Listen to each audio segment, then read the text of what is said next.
पाकिस्तान वाले का जान में जान आया, नहीं तो लग रहा था छोटा पाकिस्तानी बचेंगे नहीं, खत्म हो जाएंगे। अब लास्ट दिन है पाकिस्तान वाले का, फिर उसका जान में जान आया। हुए रहते हैं, इतना पैसा दो नहीं तेरा कंपनियों में आग लगा देंगे, इतना पैसा नहीं तेरा बेटा ठोक देंगे, इतना पैसा तो नहीं तुमको किडनैप कर लेंगे। इस तरह से हमारे यहाँ गुंडा मवाली बैठे हुए। लेकिन वहाँ पे इस प्रकार के कोई इंडियन लोग हैं, उन लोग आना अगर कहीं छोड़ दिया तो हमारे लिए लफड़ा बढ़ जाएगा। हमारा यहाँ जो इतना मशक्कत के बाद से जो हम अपना इस दुबई शहर को जो दुनिया में जो बना पाए वो खत्म हो जाएगा। तो मुखिया जी हमारा 5,000, उससे आगे जाएगा थाना में तू बोलेगा हमारा 5,000, उससे आगे डीएम पास जाएगा तू बोलेगा हमारा 5,000। इस प्रकार से राज्य सरकार के पास जीते जीते वहां पे जाते जाते क्या हो जाता है, इसका तो लगभग 1,00,000 रुपये इधरे साफ हो जाता है। इसको 5 उसको 10। अब चाइना का कब्जा है, इसलिए उन्होंने क्या किया, वहां जो बड़ी बड़ी कंपनियां थी वह ब्रिटिश सरकार से बोली, ब्रिटेन के सरकार से बोली। उन्होंने कहा कि महाराज 2-4 साल और रुक जाइए, 10-20 साल हमको यहाँ से जाने दीजिए, उसके बाद आपको जो करना है कीजिए, हमको कोई मतलब नहीं है। हांगकांग भाड़ में जा रहे। तो इन लोग सब के आज से लगभग 50 साल पहले दुबई एक कबाड़ खाना था, कबाड़ खाना, जहाँ पे सिर्फ बालू बालू था, कुछ नहीं था वहां पे। पीने के लिए आज भी पानी का समस्या है। हर बार के भांति इस बार भी हो गया पाकिस्तान के साथ खेल। क्या पाकिस्तान खेलने वाला चीज है जो दुनिया के कई देश इसके साथ खेल के चला जाते हैं। पहले रसिया ने खेला था, इंडिया खेलता है, चाइना खेलता है, अमेरिका खेलता है, अब इसके साथ यूएई भी नहीं छोड़ा। मैं वही यूएई की बात कर रहा हूं जो ये अपना कराची पोर्ट उसे बेचने की बात कर रहा है। आने की अभी हम लोग उसका सबसे प्रसिद्ध शहर उसका हम लोग जान सकते हैं दुबई, उसी का मैं बात कर रहा हूं। और दुबई भी इसके साथ खेल के चला गया। जी हाँ, हम लोग जानते हैं कि दुबई का बुर्ज खलीफा दुनिया का सबसे मशहूर बिल्डिंग में से एक है, और इसे लोग देखने के लिए दुनिया के कोने कोने से लोग वहां पे पहुंचते हैं, दुनिया घूमने के लिए जाते हैं दुबई। और वहां पे घूमने के पश्चात क्या होता है, लोग बुर्ज खलीफा को देखकर आनंद उठाते हैं, फोटो खिंचाते हैं। तो इस बार हर बार के भांति हमारे देश में इस बार भी स्वतंत्रता दिवस मनाया जा रहा था, और पाकिस्तान में भी हर बार के भांति इस बार भी स्वतंत्रता दिवस मनाया गया। जैसे 14 अगस्त को पाकिस्तान मनाता है, वह हम लोग 15 अगस्त को मनाते हैं। इसी प्रकार से फिर से पाकिस्तान 14 अगस्त को मनाया और हम लोग 15 अगस्त को मनाया। हम लोग हिंदुस्तानी है तो हम लोग 15 अगस्त को मनाए, क्योंकि हमारा भारत 15 अगस्त को आजाद हुआ था। इसके पश्चात क्या हुआ कि दुबई का जो सबसे बड़ा जो बिल्डिंग है, वहां का जो बुर्ज खलीफा है, वह बुर्ज खलीफा बिल्डिंग में क्या हुआ कि वहां पे प्रत्येक साल भारत का व पाकिस्तान का भी, हर एक साल भारत व पाकिस्तान का वहां पे झंडा लगाया जाता है। बुर्ज यानी प्रत्येक साल बुर्ज खलीफा के बिल्डिंग पर भारत व पाकिस्तान का जो होता है वह राष्ट्रीय चिन्ह झंडा जो है दिखाया जाता है। इस बार क्या हुआ कि बुर्ज खलीफा में पाकिस्तान के झंडा को दिखाने से साफ मना कर दिया। जी हाँ, साफ मना कर दिया। तो काफी पाकिस्तान की जो हालत थी काफी सीरियस हो गए, काफी क्रिटिकल हो गई। पाकिस्तानी लोग पूरा तबाह हो गए। चोट्टा पूरा समझे में नहीं आ रहा था, सब सिर खुजलाने लगे। चोट्टा के हुआ क्या मेरे साथ, दुनिया में हर एक घटना हमारे साथ होता है, दुनिया का हर एक देश के लिए मजाक हम ही बनते हैं, दुनिया का हर एक देश मेरा साथ ही क्यों खेलता है। पाकिस्तान लोग पूरा पागल हो गया।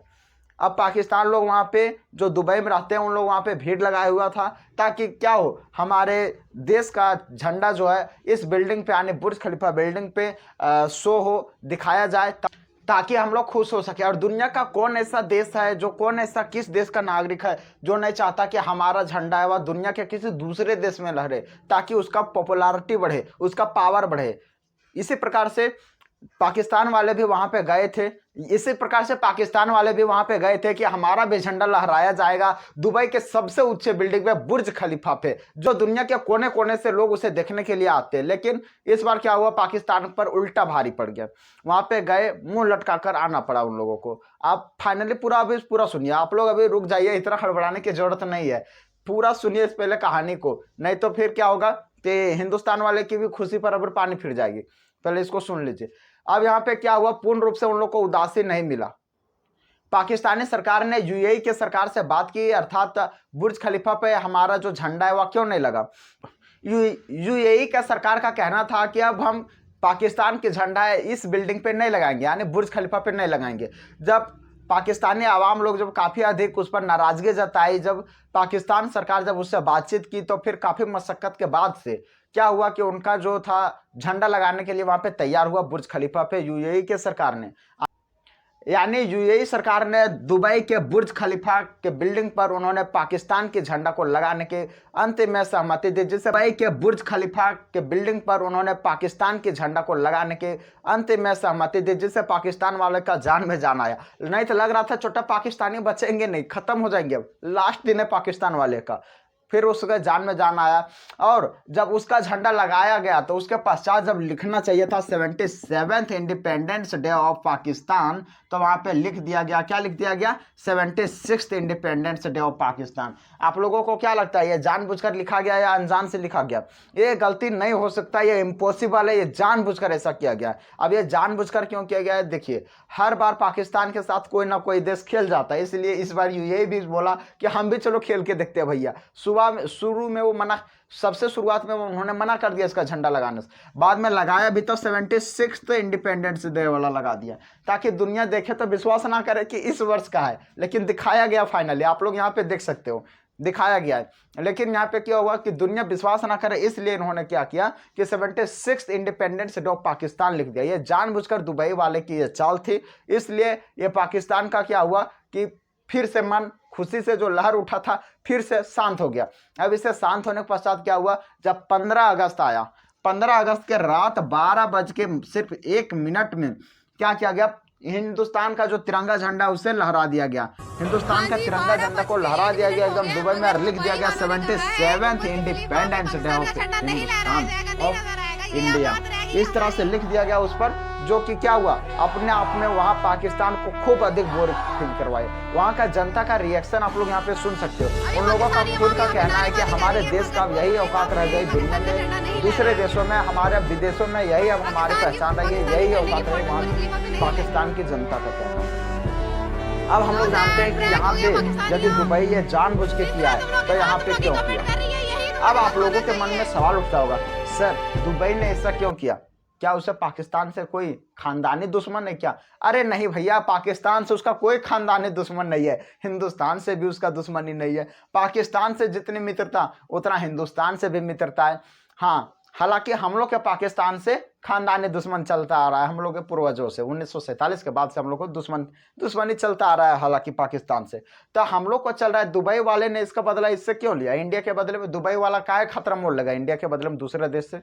तो यहाँ पे समझने की बात यह है, अभी वर्तमान समय में जो है वह दुबई में लगभग इंडियन की यदि बात करें तो लगभग 30 लाख है, लगभग 30 लाख इंडियन है दुबई में अभी जो है वहाँ पे क्या कर रहे हैं, काम कर रहे हैं। कुछ लोग वहाँ पे इन्वेस्टमेंट करके रखे हैं, कुछ लोग अपना ऑफिस बना के रखे हैं, कुछ लोग अपना कंपनी वहाँ पे डाल के रखे हुए हैं, कुछ लोग अपना और भी तरह तरह के बहुत सारा काम कर रहे हैं वहाँ पे। इसी प्रकार से यदि मैं पाकिस्तान की बात करूँ तो पाकिस्तान में 13 लाख से कम लोग हैं। कितना है? पाकिस्तानी जो है वह 13 लाख से कम लोग हैं वहाँ पे दुबई में, पाकिस्तानी लोग। इसलिए वहाँ पे क्या हुआ, जो जहाँ से अधिक पैसा आ रहा है, जहाँ से ज़्यादा लोग हैं, इसलिए वह देश उसी देश को प्रमोट करता है, उसी देश को ज़्यादा इज्जत करता है। दुबई भी इसी तरह किया। दुबई क्या किया, इंडिया वाले वहाँ पे जाते हैं तो इंडिया वाले क्या करते हैं, इन्वेस्ट करते हैं वहाँ पे, क्या करते हैं, फैक्ट्रियाँ डालते हैं, कारखाने लगाते हैं, गाड़ियाँ का शोरूम डालते हैं, इस प्रकार से। और पाकिस्तानी जाते हैं कायल वहाँ पे कमाने के लिए जाते हैं, छोटा वहाँ से लूट के ले आता है घर पैसा, इसलिए क्या किया, पाकिस्तान को बेइज्जती कर दिया। अब दुबई वाला इंडिया को बेइज्जती कर नहीं सकता, क्योंकि वहाँ पे जो अधिक जो पॉपुलेशन है वह इंडिया का ही है, सबसे ज़्यादा लोग वहाँ इंडियन ही है। तो वहाँ पे दुबई के लिए एक समस्या है कि हम यदि इंडियन को भैया हम यदि इसको ये कर दे तो फिर क्या होगा, हमारा दुबई तो इससे ख़त्म हो जाएगा। जो इंडियन लोग हैं उन लोग आना अगर कहीं छोड़ दिया तो हमारे लिए लफड़ा बढ़ जाएगा। हमारा यहाँ जो इतना मशक्क़त के बाद से जो हम अपना इस दुबई शहर को जो दुनिया में जो बना पाएँ वो ख़त्म हो जाएगा। तो वहाँ पे इसलिए वो जानबूझकर क्या किया, पाकिस्तान और हिंदुस्तान में काफ़ी अधिक क्या चलता है, दुश्मनी चलता है। अब दुश्मनी चलने के पश्चात वो क्या किया, सोचा, दिमाग लगाया। दुबई वाले के पास बहुत दिमाग है। अब मैं ये क्यों कह रहा हूँ, क्योंकि आज से लगभग 50 साल पहले दुबई एक कबाड़ खाना था, कबाड़ खाना, जहाँ पे सिर्फ बालू बालू था, कुछ नहीं था वहाँ पे। पीने के लिए आज भी पानी का समस्या है, लेकिन भले अभी सरकार इस पर लगातार काम कर रही है और बहुत अधिक इस पर सरकार ने काबू पा लिया है, लेकिन अभी भी यहाँ पे पीने के पानी वहाँ पे नहीं निकाला जाता है। समझिए, जिस देश में पीने की पानी ना हो उस देश का डेवलपमेंट इतना तेजी से कैसे हुआ, उसका सरकार कहाँ से लाया इतना सारा पैसा? हम लोग के लिए सोचने की विषय है, ये समझने की विषय है। अब हमारा देश में जो सब कुछ अवेलेबल है, हमारे अंडमान निकोबार द्वीप समूह भी तो उसी तरह, दुबई तरह, हम लोग के यहाँ क्यों नहीं हो पाया डेवलपमेंट? हम लोगों के यहाँ पे पॉलिटिक्स में दोष है, सिंपल भाषा में समझिए। अब जो दुबई जहां बालू ही बालू था, गर्मी से लोग परेशान है, पीने के लिए पानी तक अवेलेबल नहीं है, और उसका तेल भी भारी मात्रा में अवेलेबल नहीं है। कुछ लोगों का कहना होगा सर वहां पे तेल निकलता है, हमारा यहाँ हमारा जो अंडमान निकोबार है उसमें सर तेल नहीं निकलता है, वहां पे तेल निकलता है। अरे भैया, तेल निकलता है, उसका कुल जीडीपी का 1% भी नहीं है, कुछ नहीं है वहां तेल को उसको उसमें इंक्लूड मत करो। हाँ, बात यही है। हम लोगों की आम जिंदगी में देखते हो 4-5 लोग हैं, हम लोग किसी भारी भरकम काम को करते हैं, 3 साल या 4 साल के बच्चा आके बोले कि हम भी इसको मिल के उठाए हैं, इस पत्थर को हम भी मिल के उधर धकेल के साइड में किए, तो ये आप लोग किस तरह मानते हो? उसी प्रकार से दुबई के जीडीपी में उसका तेल का रोल है, कोई रोल नहीं है उसका तेल का, बस सिर्फ और सिर्फ उसका दिमाग का रोल है। उन्होंने इस प्रकार से अपने इंफ्रास्ट्रक्चर को डेवलप किया कि दुनिया के काफी देश उस पर कूद पड़े, और दुनिया के काफी देश उस पर कूदे। वहां पे टूरिस्ट प्लेस पहले डेवलप किया, टूरिस्ट प्लेस जाने के वजह से क्या हुआ, वहां पे लोग सब अपना मुख्यालय बनाने लगे, धीरे धीरे धीरे धीरे। वहां पे लोग, सरकार जो है वहां पे टैक्स कम कर दिया, टैक्स बिल्कुल ना के बराबर रखा, टैक्स समझिए है ही नहीं। हमारा यहाँ यदि कोई कंपनी आता है तो क्या बोलता है, गांव में सबसे पहले परमिशन लेना है। हमारे यहाँ अगर कोई कंपनी आया है उसको गांव में परमिशन लेना है तो क्या बोलेगा, मुखिया जी हमारा 5,000, उससे आगे जाएगा थाना में तू बोलेगा हमारा 5,000, उससे आगे डीएम पास जाएगा तू बोलेगा हमारा 5,000। इस प्रकार से राज्य सरकार के पास जीते जीते वहां पे जाते जाते क्या हो जाता है, इसका तो लगभग 1 लाख रुपया इधर साफ हो जाता है, इसको 5, उसको 10, उसको 2, उसको 4, इस तरह से वो पूरा बर्बाद हो जाता है। इसलिए हमारे यहाँ ज्यादा इन्वेस्टमेंट नहीं होता है। इसके पश्चात क्या होता है, हमारे यहाँ दलाल सब बैठा हुआ रहता है, कंपनी लग भी गई इसके बाद भी दलाली कर रहा है। इसके बाद क्या होता है, हमारे यहाँ गुंडा मवाली भी हरकत नहीं है, उस प्रकार के कोई भी हरकत नहीं है। दुबई में सिक्योरिटी को लेकर इतना स्ट्रांग है दुबई कि अगर आपका एक सुई भी भुला जाए ना तो उसको भी मिलने की संभावना रखती नहीं है, मिल जाती है।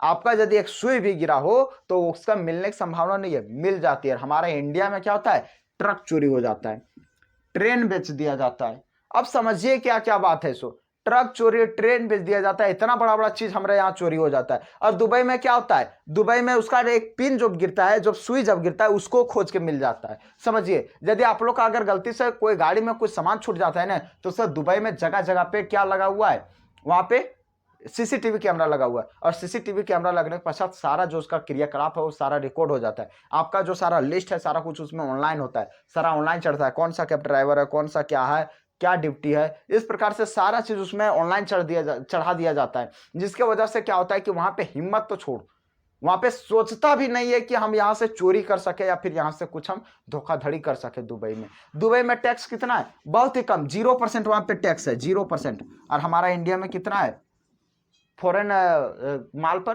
यानी फॉरेन जो दूसरे देशों से जो सामान आते हैं उस पर 100% टैक्स है, टेस्ला पर 100% टैक्स है, आईफोन पर भी एकदम दबा के टैक्स है। क्या हुआ है, 50% आईफोन पर टैक्स है एकदम। हमारे यहाँ टैक्स के कारण से सामान्य यहाँ पे कंपनियां यहाँ नहीं आती है। दुबई में टैक्स कम है, टैक्स फ्री है, सब देश कूद पड़ा सारा कंपनियां।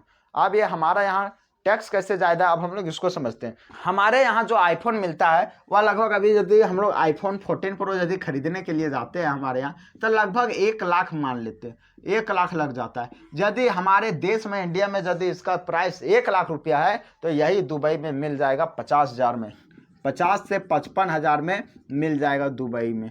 यही है दुबई और इंडिया की खासियत। तो कौन चाहेगा कि हम 1 लाख रुपया यहाँ से दे के ले, सब चाहता है कि हम 1 लाख रुपया दें लेकिन दुबई से घूम भी लेते हैं। यहाँ पे 50-55 हजार रुपया में दुबई में मिल जाएगा मेरा आईफोन, 40-50 हजार में हम घूम भी लेंगे। अरे 5-10 हजार रुपया मेरा ज्यादा भी खर्च हो जाएगा तो हमको पछतावा नहीं है, क्योंकि हम दुबई घूम लेंगे। दुबई घूमने से क्या होगा, एक सपना भी मेरा पूरा हो जाएगा, बुर्ज खलीफा जाकर देख लेंगे, इस प्रकार से उसका सपना रहता है।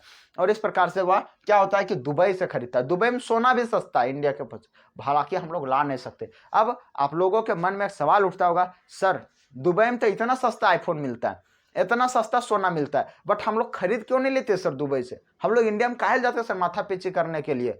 हम लोग दुबई से आईफोन खरीद लेंगे सर 10-20 को, या फिर 200 आईफोन खरीद के हम लोग दुकान दे देंगे, है बड़ा आईफोन शोरूम एकदम दे देंगे जिसको बोलते हैं, पूरा एकदम होलसेल में बेचेंगे सर। हम लोग 50,000 में वहां से खरीद के लाएंगे और यहाँ पे बेच देंगे कितना में, 60 में बेच देंगे सर। नहीं भैया, नहीं हो सकता। अब ये क्यों नहीं हो सकता सर, बताइए सर क्यों नहीं हो सकता? हम बेचेंगे सर, मेरा मर्जी है भैया। इंडिया सरकार ने इस पर बैन लगाया हुआ है। कोई भी देश की जनता दुबई से या फिर फॉरेन कंट्री से आईफोन खरीद कर 2 से ज्यादा नहीं ला सकता। एक बार में जाएगा तो महज 2 पीस ला सकता है, इससे ज्यादा लाएगा तो उसे केस हो जाएगा, जितना मुर्गी नहीं उतना मसाला में पैसा खर्चा हो जाएगा। इससे ज्यादा लाना से अच्छा भैया, जितना मुर्गी नहीं उतना मसाला में कौन जाता है पैसा खर्चा करने के लिए? चलो 2 ही ठो लाते हैं सर, 2 ठो लाएंगे तो हम लोग 2 ठो नहीं बेच सकते। दूसरा बात, आपका यहाँ पे समस्या क्रिएट हो जाता है, 2 ठो आप यदि लेते हो तो दुकान वहां पे आपको बेचने के पर्पज से नहीं देता, आपके नाम पर उसका बिल बन जाएगा, सारा कुछ आपके नाम पर बन जाएगा। तो जो इतना जो पैसा पैसा लगा के 60-70 हज़ार का जो फ़ोन खरीदेगा वह बिना कागज़ का नहीं खरीद सकता। बात सही है। आप लोग अभी 10,000 का या 20,000 का फ़ोन खरीदते हो, उसमें आप लोग अभी ओरिजिनल कागज़ माँगते हो। भैया दूसरे के नाम पर नहीं लेंगे। दूसरा वही बिना कागज़ वाला बेचता है, 5,000 4,000 मिलता है सेकंड हैंड मोबाइल। नया मोबाइल 8 दिन चला के बिना कागज़ का अगर दे 8,000 कितना में दोगे? 20,000 का फ़ोन है 10,000 5,000 इसी तरह मिलता है। तो इसी प्रकार से यहाँ पे क्या होता है कि इसका कागज़ भी ओरिजिनल नहीं बन पाता, जिसकी वजह से ये यहाँ पे सेल इसका कम हो जाता है। और हम लोग के पास क्या रहता है, सिर्फ़ और सिर्फ़ एक समस्या कि हम लोग 1 लाख में आईफ़ोन खरीदना होगा तो खरीदना होगा बस। यही हम लोगों के साथ समस्या है, यही हम लोगों के साथ मुसीबत है। अब हम लोग यहाँ पे आगे जानते हैं कि बुर्ज खलीफा दुनिया का सबसे ऊंचा बिल्डिंग, जहाँ पे लोग जाने के लिए चाहत है बुर्ज खलीफा पे। वहाँ भी इंडियन का सबसे ज़्यादा क्या है, तादाद है, वहाँ पे सबसे ज़्यादा इंडियन का पकड़ है, वहाँ पे इंडियन का भरमार है, जिसका दुबई की सरकार ने पाकिस्तान को 76th इंडिपेंडेंस डे दिखाया और इंडिया को 77th। इंडिया से वह जानता है टकराना हमको भारी महंगा पड़ जाएगा, इसलिए वह इंडिया से नहीं टकराया। यही मुख्य वजह है कि पाकिस्तान को बेइज्जत कर दिया गया। और पाकिस्तान को बेइज्जत कर किया तो वह सोचा कि हिंदुस्तान वाले प्रमोट होंगे, इससे जागरूक होंगे और सोचेंगे कि हमारा थी दुश्मन का वो क्या क्या दुबई बेइज्जती कर दिया। इंडिया वाले प्रमोट होकर यहाँ आएंगे, अपने इन्वेस्टमेंट बढ़ाएंगे, सारा तरह से क्या होगा, दुबई में हमारा फिर से डेवलपमेंट होगा। वही दुबई का चाल है, सोच है। इसका सोच को पहले पकड़ने की कोशिश करो, जानने की कोशिश करो कि कहाँ ये क्या कर रहा है दुबई से। दुबई इतना चला कैसे? हमारा अंडमान निकोबार भी था, यहाँ पे हम लोग क्यों नहीं डेवलपमेंट कर पाए? क्योंकि दुबई का राजा वो बहुत चालाक है। अब वो कैसे चालाक है? सिर्फ ये राजा चालाक नहीं, इसका जो पूर्वज भी था वो भी चालाक था। उन लोगों ने क्या किया जब हांगकांग में सारी पहले जो कंपनियां थी, जब हांगकांग ब्रिटिश के गुलाम था, ब्रिटेन के गुलाम में था जब हांगकांग, तो वहां पे क्या हुआ कि ब्रिटेन वाले जब उसे छोड़ने को थे तो हांगकांग वाला पूरा सब लोग जान गया कि अब तो हम लोग स्वतंत्र हो जाएंगे, लेकिन फिर से हम लोग स्वतंत्र नहीं रह पाएंगे। हम लोग सारी कंपनियां हम लोग क्या हो जाएगी, हम लोग सारे लोग चाइना के गुलाम हो जाएंगे। और अभी वास्तविकता वही हुई है, अब सारे लोग चाइना के गुलाम है। हांगकांग पर अब चाइना का कब्जा है, इसलिए उन्होंने क्या किया, वहां जो बड़ी बड़ी कंपनियां थी वह ब्रिटिश सरकार से बोली, ब्रिटेन के सरकार से बोली। उन्होंने कहा कि महाराज 2-4 साल और रुक जाइए, 10-20 साल हमको यहाँ से जाने दीजिए, उसके बाद आपको जो करना है कीजिए, हमको कोई मतलब नहीं है। हांगकांग भाड़ में जा रहे तो इन लोग सारी कंपनियां उठ के वहां से क्या हुआ, उसी समय उन्होंने क्या किया, दुबई का जो राजा थे उन्होंने क्या किया, सारी कंपनियों को अपने यहाँ दावत दिया, अपने यहाँ बुलाया, मैं आपको सारे चीज अवेलेबल करवाऊंगा, कुछ भी ऐसा चीज नहीं है जो मैं बाकी रखूंगा, प्लस में मैं टैक्स भी रखूंगा, वह 0% टैक्स रखूंगा। कंपनियां पूरा खुश, कंपनियां पूरा कूद पड़ी उस पर। कहाँ? दुबई में पूरा कूद पड़ी, एकदम इन्वेस्टमेंट किया जा रहा है। वहां के राजा दुनिया के काफी सारे देशों से कर्जा लिए जा रहा है और इन्वेस्टमेंट करके दिखाया कि हम भी कुछ कर सकते हैं। जो बालू वाला पूरा जमीन है, जो पूरा मरुस्थल है, उसको हम कैसे बदल देते हैं, देख रहे हो। तो यहाँ पे क्या हुआ, उसको पूरा बदल दिया, इन्वेस्टमेंट पूरा कूद पड़ा उसमें दुबई में।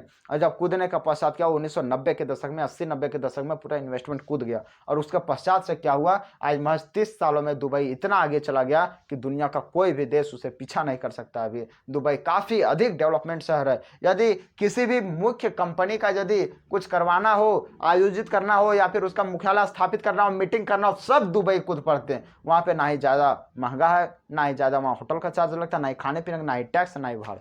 अब दुबई का डेवलपमेंट होने का एक और कारण है। इसका कारण क्या है, हम लोग अभी देखते हैं कि हम लोग किस्त पर गाड़ी लेते हैं, कोई 4 व्हीलर लेता है, कोई 2 व्हीलर लेता है, जिसका जो मर्जी लेता है। हाँ, हालांकि कोई साइकिल वाइकिल नहीं लेता है भैया, अगल बगल में कर्जा पर ले लेता होगा, बात अलग है, कोई साइकिल किस्त पर नहीं लेता। तो इसी प्रकार से दुबई वाले क्या करते हैं कि वहाँ पे जब गाड़ी लिया जाता है तो वहाँ पे क्या होता है कि हम लोग फिलहाल क्या करते हैं, जब किस्त पे जब हम लोग गाड़ी लेते हैं तो हम लोग किस्त भरते हैं, तब तक हम लोग पास रखने के लिए दिया जाता है। हम लोग यदि बीच में किस्त छोड़ दिए जाते हैं तो फाइनेंसर वाले होते हैं, वो खींच के गाड़ी को ले जाते हैं, खींच को अपने पास ले जाते हैं गाड़ी के। और अपने पास ले जाने के पश्चात क्या होता है, वो किसी थर्ड पार्टी को फर्स्ट पार्टी कौन हो गया, जो फाइनेंसर वाले जो बेचे, शोरूम वाले जो गाड़ी बेचे, वो फर्स्ट पार्टी, सेकंड उसका खरीदने वाला, और थर्ड पार्टी फिर कौन हो जाएगा, वह तो फिर से खींच के फर्स्ट पार्टी ले गया, थर्ड पार्टी को आप किसी दूसरे व्यक्ति को बेच देता है, उसको थर्ड पार्टी बोलते हैं। ये हम लोगों के यहाँ काफ़ी अधिक है। तो इसी प्रकार से दुबई में क्या होता है, जब कोई गाड़ी ट्रैफिक का नियम तोड़ती है या कोई नियम का उल्लंघन करती है तो उस गाड़ी पे इतना अधिक जुर्माना ठोक दिया जाता है, इतना अधिक पेनाल्टी ठोक दिया जाता है, वो गाड़ी को छुड़ाने के लिए हिम्मत नहीं होता किसी का। अरे भैया इतना में तो हम दूसरा गाड़ी खरीद लेंगे। मान लीजिए आपका भी गाड़ी है जो 4 साल चला हुआ है, कितना है, 10 लाख का गाड़ी है, 4 साल चला हुआ है, इस पर एकदम जुर्माना ठोक दिया कितना। अब ये 4 साल जो गाड़ी चला हुआ है इस पर अभी मान लीजिए वहां की सरकार ने 6 लाख रुपये इस पर पेनाल्टी ठोक दिया। चलो भाई 10 लाख का गाड़ी था, 4 साल चला लिया, 6 लाख रुपये इस पर जुर्माना ठोक दिया।